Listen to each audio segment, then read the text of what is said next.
अस्सलाम वालेकुम स्टूडेंट, सुनाए क्या हाल। अच्छा स्टूडेंट, हमने क्वांटम मैकेनिक्स स्टार्ट की थी तो पीछे हमने डिटेल से देखा कि हमारे पास एक्सपेक्टेशन वैल्यू क्या होती हैं, क्या हमारे पास वो प्रोवाइड करती हैं, उसके हमारे पास एमसीक्यूज और न्यूमेरिकल जो यूनिवर्सिटी एग्जाम में पूछे जाते हैं हमने डिटेल से उनको देखा था। तो आज हम देखेंगे कि उस एक्सपेक्टेशन वैल्यू की हमारे पास जो वैल्यू थी उसका टाइम के ऊपर डिपेंडेंस क्या है, वो हमारे पास किस तरह एक्सपेक्टेशन वैल्यू टाइम के ऊपर डिपेंड कर रही होती है और क्या क्या इंफॉर्मेशन हमें वो देती है जब एक्सपेक्टेशन वैल्यू टाइम के ऊपर डिपेंड करती है। तो क्या क्या इंफॉर्मेशन हम उससे ले सकती हैं, तो ये तमाम चीज़ें हम अच्छे से देखेंगे। तो मेरा नाम ज़ाहिद इमरान और आपका चैनल फिजिक्स एकेडमी। तो चलें स्टार्ट कर दें time evolution of expectation value.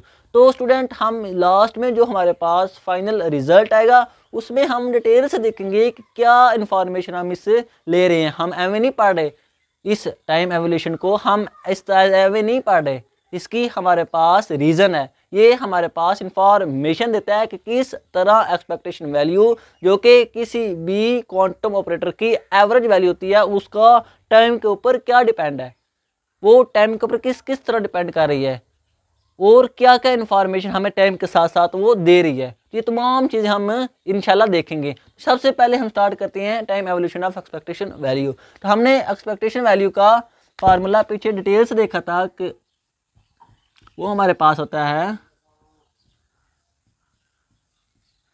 और नीचे हमारे पास ऐसे आ जाती है प्रोबेबिलिटी।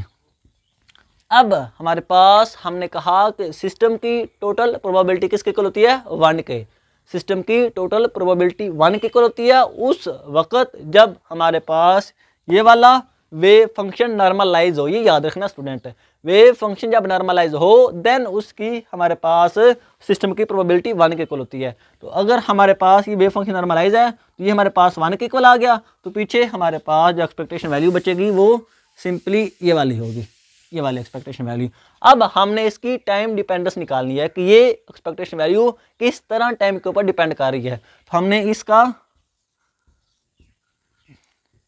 डेरिवेटिव लेना है किसके हिसाब से, टाइम के हिसाब से। तो हमें पता चल जाएगा कि ये एक्सपेक्टेशन वैल्यू टाइम के साथ साथ किस तरह वेरी कर रही है। तो अब हमें इस चीज़ का टाइम के हिसाब से डेरिवेटिव लेना है। तो हम सबसे पहले लेते हैं इसका डेरिवेटिव। ये हमारे पास ये आ गई और साथ में हमारे पास ये वाली चीज़ ऐसे आ जाएगी। हमारे पास ऐसे था, ऐसे ये वाले, इसका डेरिवेटिव लिया, ये वाली चीज़ें हमारे पास ऐसी आ गई, दरमियान में प्लस लगाते हैं। अब हमें इसका डेरिवेटिव लेना है और ये हमारे पास ऐसी चीज़ें आ जाएंगी।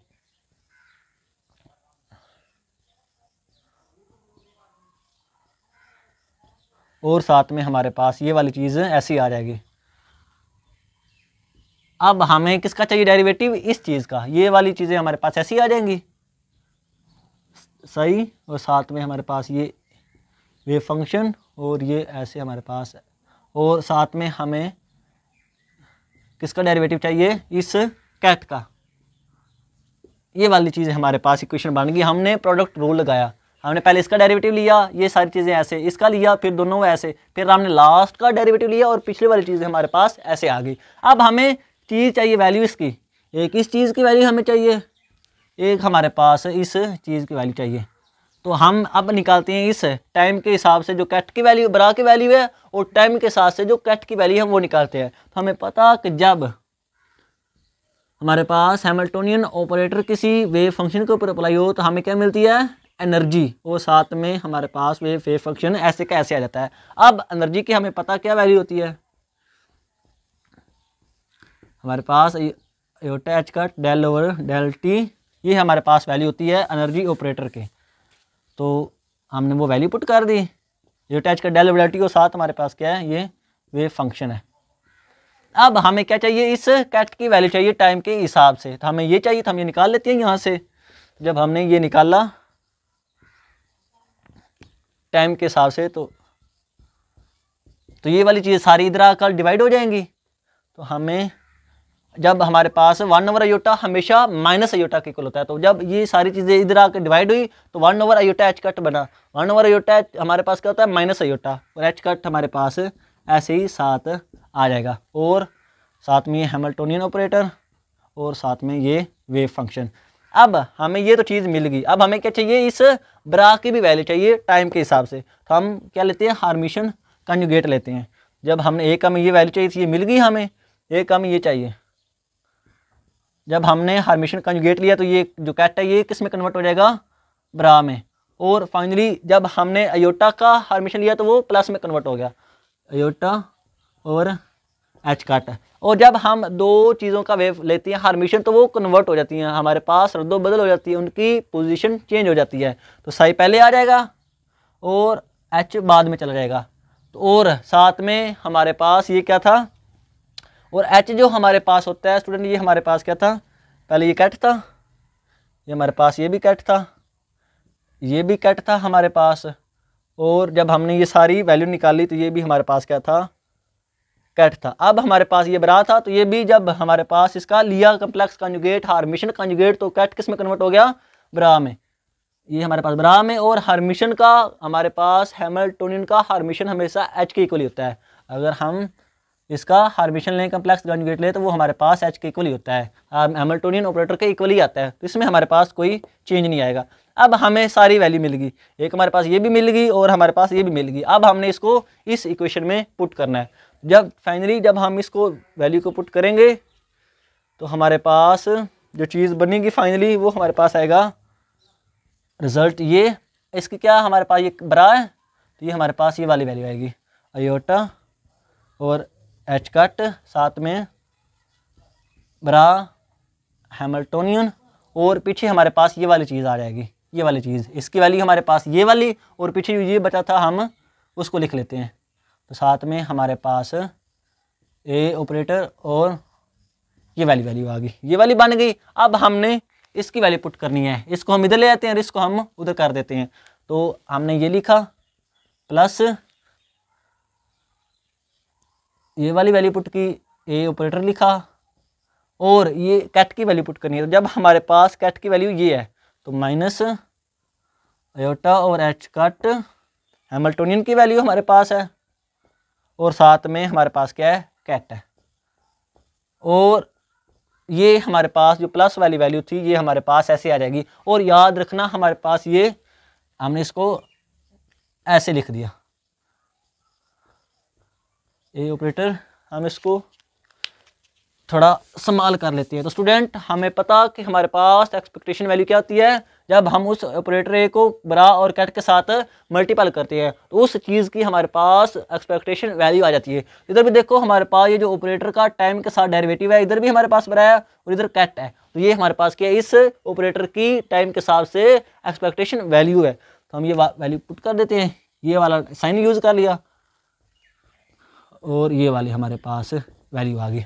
अब हमने इसको हमने करना है संभाल, हमने ये सारी चीज़ मिटा देते हैं। ये स्टूडेंट आप नोट कर लेना अच्छे से। हमारे पास ये जो वैल्यू आ गई फाइनली, हमारे पास ये अयोटा और एच कट, और ये हमारे पास क्या है माइनस, ये स्टूडेंट माइनस नहीं हो रहा है, ये मल्टीपल हो रहा है। तो जब हमारे पास ये माइनस इधर आ जाएगा, ये भी माइनस हो जाएगा, और अयोटा और एच कट हमारे पास कॉमन आ जाएगा, अयोटा और एच कट कॉमन आया, और साथ में हमारे पास क्या बचा, ये और ये हमारे पास ये भी कॉमन आ जाएगा। इधर हमारे पास ये वाला अयोटा और एच कट दोनों में है, वो कॉमन आ गया। अब हमारे पास ये भी दोनों में है, तो ये हमारे पास ऐसे कॉमन आ जाएगा इस तरह। और ये हमारे पास एच ए है, और ये हमारे पास क्या है, ये जब माइनस अयोटा और एच कट बाहर आया तो ये हमारे पास क्या बन गया, ए एच, एच ई है, और ये माइनस क्या था, माइनस ए एच, ये जब माइनस है इधर साथ लगेगा ए एच, और ये हमारे पास कैट भी बाहर आ जाएगा, ये दोनों तरफ है, ये देखो ऐसे, ये हमारे पास ऐसे बाहर आ गया। और साथ में हमने क्या लिखा, ये इस ऑपरेटर की टाइम के साथ डेरिवेटिव और इसकी एक्सपेक्टेशन वैल्यू। स्टूडेंट क्या हुआ, हमने वैल्यू पुट की, जब हमारे पास वैल्यू आ गई तो अब हमने इसको अरेंज करना है। हमने इसका कांस्टेंट हमारे पास ये यूटा और एच कट, इधर भी यूटा और एच कट, ये दोनों तरफ बाहर आ गया, बाहर आ गया। अब हमने ये भी बरा है और इधर भी हमारे पास बरा है, ये भी हमारे पास बाहर आ गया, पीछे इधर क्या बचा, एच ए, ये हमने एच ए लिखा। ये जब हमारे पास यूटा और एच कट आया था तो वो माइनस साथ में आ गया था, तो जब जमा माइनस हमारे पास क्या होता है माइनस, तो वो ये माइनस आ गया, साथ में ये हमारे पास ए और एच, क्योंकि ये सारी चीज़ें बाहर आ गई थी, तो ए एच। और हमारे पास दोनों तरफ ये भी कैट था, ये भी कैट था, ये भी हमारे पास ऐसे का ऐसे आ गया और पीछे हमने वो वाला लिख लिया। तो देखो स्टूडेंट हमारे पास ये कम्यूटेटर ऑपरेटर है, कम्यूटेटर रिलेशन है, जो कि हम इस तरह लिखते हैं, इसको हम इस तरह डिनोट करते हैं कि A H minus H A, इसको हम इस तरह लिख सकते हैं। तो ये हमारे पास ऐसे ब्रैकेट आ जाएगी। तो फाइनली हमारे पास क्या चीज़ बनी, आयोटा और एच कट, ये हमारे पास कम्यूटेटर रिलेशन है। तो ये हमारे पास क्या था, एच ए बनेगा स्टूडेंट, पहले एच ए ऑपरेटर और साथ में ये वाली हमारे पास है, ये ऐसे आ जाएगा। और ये हमारे पास स्टूडेंट ऑपरेटर की टाइम के हिसाब से एक्सपेक्टेशन वैल्यू, ऑपरेटर की टाइम के हिसाब से एक्सपेक्टेशन वैल्यू, ये फ़र्क स्टूडेंट हम क्या निकाल रहे हैं, एक्सपेक्टेशन वैल्यू का हमारे पास टाइम के साथ से चेंज, ये उस टोटल हमारे पास एक्सपेक्टेशन वैल्यू का पहले टाइम के साथ चेंज है, देन एवरेज आई है, और ये हमारे पास हमेशा 0 के इक्वल होती है। तो ये हमारे पास ऐसे 0 के इक्वल होगी। तो पीछे हमारे पास ये बन गया। अब हमें फिर पता कि हमारे पास ये ब्रा है और ये हमारे पास क्या है, कैट है। तो अब हमारे पास ये ब्रा और कैट किसके साथ मल्टीपल हो रहे हैं, इस कम्यूटेटर ऑपरेटर के साथ। तो ये भी हमारे पास इस ऑपरेटर की एवरेज वैल्यू होगी, हम इसकी वैल्यू पुट कर देते हैं। तो फाइनली हमारे पास जो रिलेशन बनेगा एक्सपेक्टेशन वैल्यू ऑपरेटर का टाइम के साथ, वो बनेगा आयोटा ओवर एच कट, और साथ में हमारे पास इस कम्यूटेटर ऑपरेटर की हमारे पास एवरेज वैल्यू। ये हमारे पास फाइनली रिलेशन आता है किसका, हमारे पास जो एक्सपेक्टेशन वैल्यू का टाइम के साथ डेरिवेटिव। अब हमने ये इतनी सारी कैलकुलेशन कर ली, ये हमारे पास फाइनली रिजल्ट आ गया। तो ये हमने स्टार्ट में कहा था कि हमें क्या प्रोवाइड करते हैं, हमने क्यों इतनी लंबी कैलकुलेशन की, क्या हमें ये प्रोवाइड कर रहा है। तो अब हम देखते हैं इसको कि हमारे पास ये टाइम का जो ऑपरेटर के साथ हमारे पास एक्सपेक्टेशन वैल्यू का टाइम के ऊपर डिपेंडेंस क्या है, क्या हमें प्रोवाइड करता है। अब हम देखते हैं इसको, हमारे पास इसको हम देखते हैं।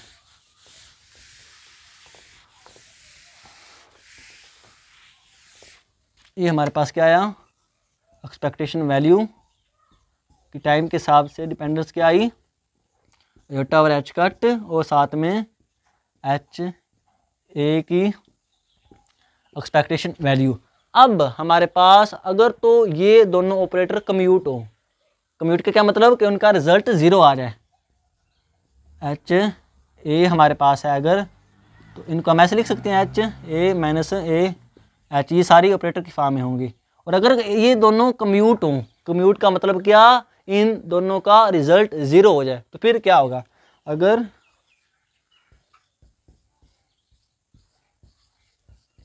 ये 0 हुआ तो फिर इसका मतलब क्या है, सारा 0 हो जाएगा।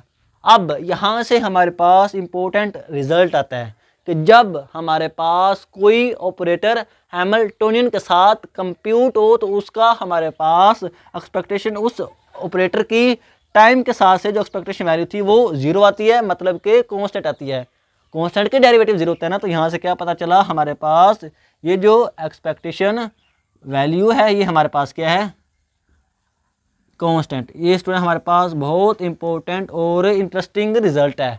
क्या हो जाता है, अगर हमारे पास किनेटिक एनर्जी ऑपरेटर है तो उसने हमें क्या प्रोवाइड करनी है, किनेटिक एनर्जी किसकी, क्वांटम पार्टिकल की। हम सबसे पहले क्या करेंगे, उस किनेटिक एनर्जी ऑपरेटर को एच के साथ कम्यूट करेंगे, देखेंगे एच के साथ उसका कम्यूटेटर रिलेशन निकालेंगे। अगर तो वो आ गया 0 के इक्वल, तो उस वक्त हमारे पास वो किनेटिक एनर्जी ऑपरेटर की एक्सपेक्टेशन वैल्यू, जो कि एक नंबर था, हमने डिटेल से पीछे देखा, वो एक नंबर होता है एवरेज वैल्यू, वो कांस्टेंट होगी थ्रू आउट द हमारे पास सिस्टम में। क्वांटम पार्टिकल चाहे जिधर मर्जी मूव करे, उसकी किनेटिक एनर्जी जितनी स्टार्ट में थी उतनी मिड में होगी, उतनी फाइनल में होगी, हर वक्त उसकी किनेटिक एनर्जी कांस्टेंट रहेगी, क्योंकि वो हैमिल्टोनियन के साथ कम्यूट हो गया। ये था इसका इंपॉर्टेंट रिजल्ट। और अगर फिर तो कम्यूट हो गया, फिर तो हमारे पास बात ही खत्म कि हमारे पास किनेटिक एनर्जी हमें निकालने की ज़रूरत ही नहीं है, क्योंकि हमें पता है कि हमारे पास वो किनेटिक एनर्जी कांस्टेंट आ रही है, हर वक्त उसकी वैल्यू एक ही है। लेकिन अगर कम्यूट ना आया, पहले हम उसको हैमिल्टोनियन के साथ कम्यूट करेंगे। कोई भी ऑपरेटर हो सकता है, टोटल एनर्जी ऑपरेटर हो सकता है, पोजीशन ऑपरेटर हो सकता है, पोटेंशियल एनर्जी ऑपरेटर हो सकता है, किनेटिक एनर्जी ऑपरेटर हो सकता है, मोमेंटम ऑपरेटर हो सकता है। ये सारी चीज़ें हमें इस एक रिलेशन से मिल सकती हैं। अगर तो वो सारे ऑपरेटर एच के साथ हैमिल्टोनियन के साथ कम्यूट हो गए, फाइनली रिजल्ट 0 आ गया, तो उसका मतलब वो सारी चीज़ें उस क्वांटम पार्टिकल की कांस्टेंट रहेंगी through out the system. Particle जिधर मर्जी जाए उसका मोमेंटम, उसकी किनेटिक एनर्जी, टोटल एनर्जी हमारे पास कांस्टेंट रहेंगी, वो चेंज नहीं होंगी। ये था हमारे पास इसका इंपॉर्टेंट रिजल्ट कि एक्सपेक्टेशन वैल्यू कब कांस्टेंट आएगी, जब हमारे पास वो वाला ऑपरेटर हमारे पास हैमिल्टोनियन के साथ कम्यूट हो जाए। ये था हमारे पास इस एक्सपेक्टेशन वैल्यू का टाइम के ऊपर डिपेंडेंस। अगर कम्यूट ना हुआ तो वो हमारे पास टाइम के साथ वेरी करेगा। जहरी बात है, जब कुछ हमारे पास इधर नंबर आएगा तो वो क्या होगा, वो टाइम के साथ से उसका वैल्यू होगी, मतलब वो वेरी करेगा, वो चेंज होता रहेगा। लेकिन अगर 0 आ गया तो वो हमारे पास कांस्टेंट रहेगा। आई होप आपको ये सारी चीज़ें समझ आ गई हैं कि हमारे पास जो क्वांटम ऑपरेटर है उसकी एक्सपेक्टेशन वैल्यू का टाइम के साथ क्या रिलेशन है और क्या क्या हम उससे इंफॉर्मेशन ले सकते हैं। तो आज के लिए इतना ही, इंशाल्लाह मिलेंगे अगली वीडियो में। ओके, अल्लाह हाफिज़।